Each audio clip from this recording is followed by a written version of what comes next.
Appendix పగిలే అవకాశాలుంటాయి. Appendix వల్ల జ్వరం వస్తది, వామిటింగ్స్ వస్తాయి అండ్ పగిలే అవకాశాలుంటాయి. దానివల్ల చాలా ప్రాబ్లమ్స్ ఉంటాయి. I'm doctor Garipelli Rajendra. I'm MBBS, MS general and laparoscopic minimal invasive surgeon and a laser proctologist. I have an experience of 10 plus years. Appendix pain ని ఇగ్నోర్ చేయడం తప్పు.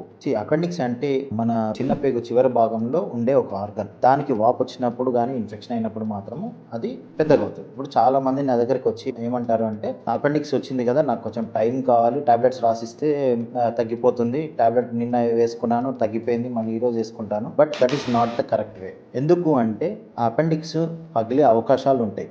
అపెండిక్స్ వల్ల జ్వరం వస్తుంది, వామిటింగ్స్ వస్తాయి అండ్ పగిలే అవకాశాలు ఉంటాయి. దానివల్ల చాలా ప్రాబ్లమ్స్ ఉంటాయి. సో అంత దూరం వెళ్లకుండా చిన్న ఆపరేషన్తో చేసుకుంటే వితిన్ 1-2 డేస్లో డిశ్చార్జ్ చేసుకునేలాగా మనం ఒక చిన్న ఆపరేషన్ చేసుకుంటే అపెండిక్స్ నుండి కంప్లీట్గా లైఫ్ టైం మీకు ఆ ప్రాబ్లం లేకుండా చూసుకోవచ్చు. ఒక simple basic scan, ultrasound scan చేసుకుంటే మనకు అపెండిక్స్ ఉందా లేదో తెలిసిపోతుంది. అపెండిక్స్ ఒకవేళ ఉంది, వాపు ఉంది అంటే దానికి most of the time surgery అవసరం పడుతుంది. ఎందుకంటే ఒకసారి ప్రాబ్లం వచ్చిందంటే ఆ ప్రాబ్లం మళ్ళీ వచ్చే అవకాశాలు ఎక్కువగా ఉంటాయి. Here in Rishita hospital we are doing laparoscopic appendix surgeries. So the appendix operation చేసుకోవడం గురించి ఎక్కువగా భయపడాల్సిన అవసరం లేదు. It's very very very common and simple surgery.